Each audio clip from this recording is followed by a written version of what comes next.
Welcome back to the Means Report, everybody. Glad you are staying with us, and really what a good first segment that was. Great information on colorectal cancer. We don't think there's an echo in the studio, by the way. We examined everything and we think that it is perfectly intact now as far as audio goes. So no more yelling on the Means Report. I promise you, during this next segment, you're going to see some things that you've never seen before and hear some things that you've never heard before. It is a wonderful story, the story of this form of basketry that uses sweet grass found in the low country, and how it all came to be. And so rather than have me stumble my way through a history lesson, I want to let you meet someone who lives this every day. She's Janie Manning. Janie is joining us, as I said, from Raleigh, North Carolina. She's one of the owners of Sweet Charleston Designs, and you do make these wonderful baskets and the jewelry that accompanies them. How are you? I'm great. How are you, Brad? Doing great. Thank you Good. for making the trip. Thank you for having us. Well, I appreciate it very much. I know that during this segment we're going to show a lot of your pieces, but the jewelry that you make looks like the baskets. It does. And we're talking about an art form, really, that didn't start out as a form of art. It started out as a necessity for slaves to process rice. Let's start, I guess, is it the fanning basket? It is. It could be called a fanner. Fanner. Which is commonly known as. Okay, and as the viewers see the jewelry, they're going to see that image of the fanner basket in the form of the jewelry that you have. But tell us how this basket came to be, what it was used for back in the late 1600s. Okay, it first was introduced into the U.S. coastal areas between North Carolina and Florida whenever slaves were brought over for the purpose of growing rice. And the basket form itself probably dates back 3,000 years. However, in the States, it came in the 1600s, and it's used in the winnowing process. So once they harvested rice, then they thrashed the rice, put the rice into a basket, and then would toss it up in the air, and the debris from the rice would blow away, and then you'd have clean rice product. You're talking about, if you're picturing this, a ton of what looks like dust in the air, Yes. and then the end product that we want to keep and eat ending up in the basket. That's right. Extremely labor intense, many, many long hours. And of course that was replaced through automation. And then after the slaves were freed, they continued to produce a basket, which was used in the winnowing process, and adapted that basket into an artistic form and also for other utilitarian purposes of carrying, storing other goods, other products. What made you decide to take that and turn it into jewelry and other items that you can sell? Why'd you do that? My partner, Angie Buxton, who's from Charleston, became introduced to the basketry through her mother-in-law, Carolyn, and was telling her how much she appreciated the art form itself, and that about the threat of losing the art form. Because as you know, commercial development continues along the coastlines, there's very few natural resources left. Then you have generations who are no longer passing the art form itself on to their descendants, and it is very much a generational art craft like you'd find in the upstate, like making quilts in the Appalachians. The basketry was something that was low country driven. One, the natural resources were there and they had a need for that product. But as the new generations come along, they're just not interested in learning and selling their wares. So we wanted to do something to try to lend itself to preservation of the craft and to educate others about the actual art form itself, where it came from, to understand the history of rice in the United States, and then deliver a product that would inspire others to want to learn about the baskets, to purchase the baskets, and go from there. What's sweetgrass?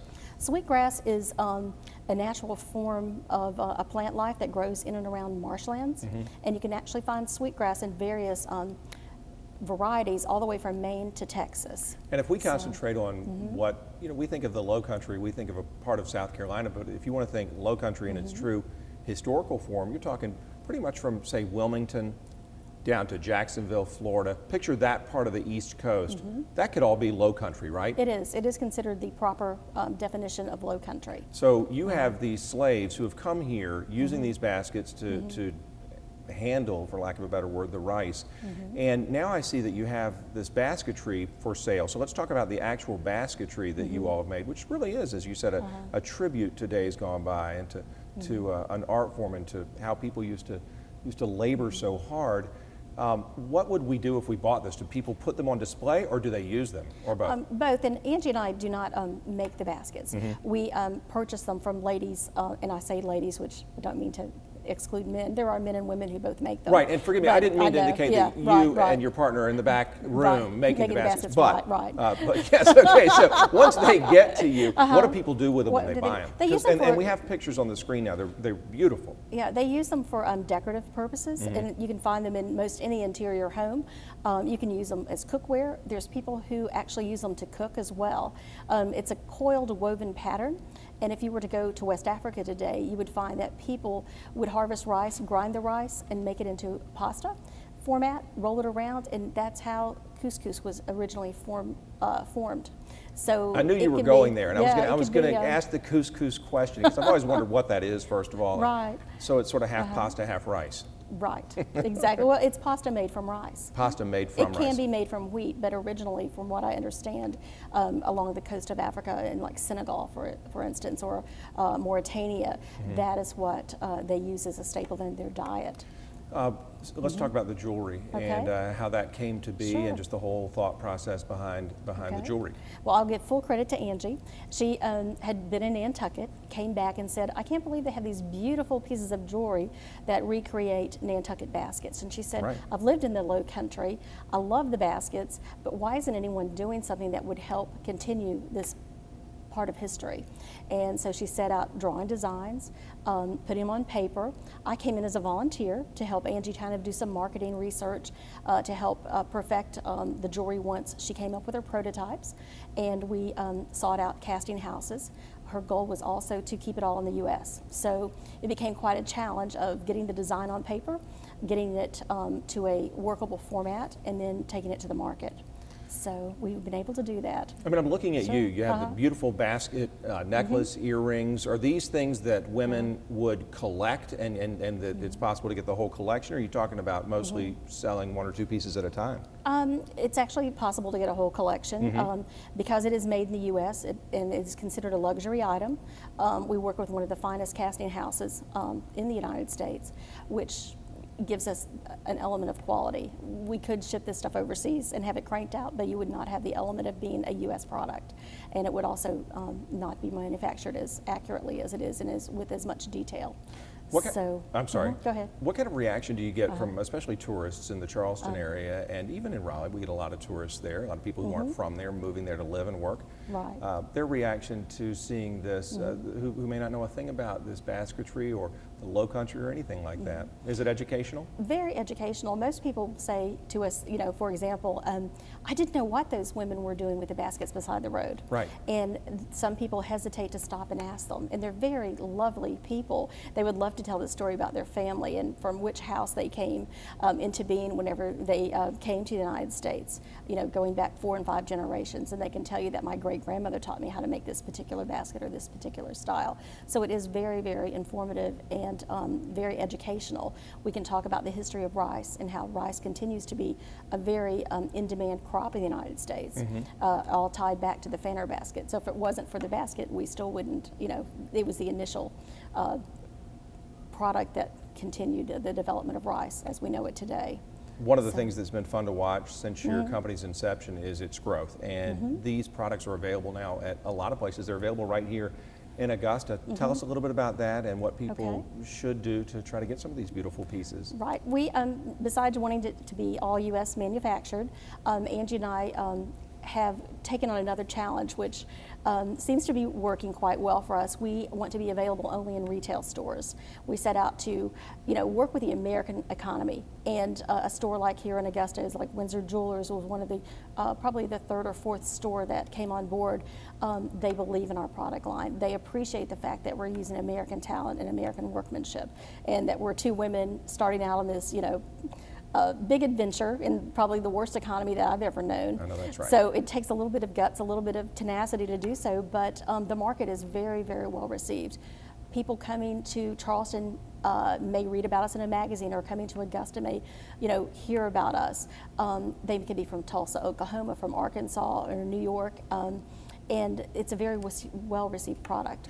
Tell me about that Windsor. Marlena, thank you for keeping that shot there. Tell me about that piece in the Windsor box. It's beautiful. It looks to me to be your most elaborate piece that you brought Tell me about that. That particular piece is an introduction of our Savannah River collection. Yeah. And it is using a standard basket weave pattern, which is the bottom of the fanner basket.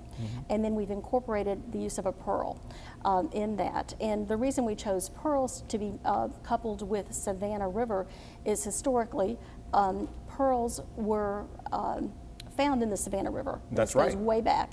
And the shells from the Savannah River were harvested and shipped over to Japan to be used for cultured pearls. Really? And most of the mollusks that were harvested out of the Savannah River have been depleted. So there's only very few places where someone can actually go and get a U.S. pearl. But they continue to export our pearl shells to Japan from the Mississippi, from the Delta around Louisiana, and I believe there's some in the Missouri River. We're working with a pearl company out of the Cumberland River in Tennessee.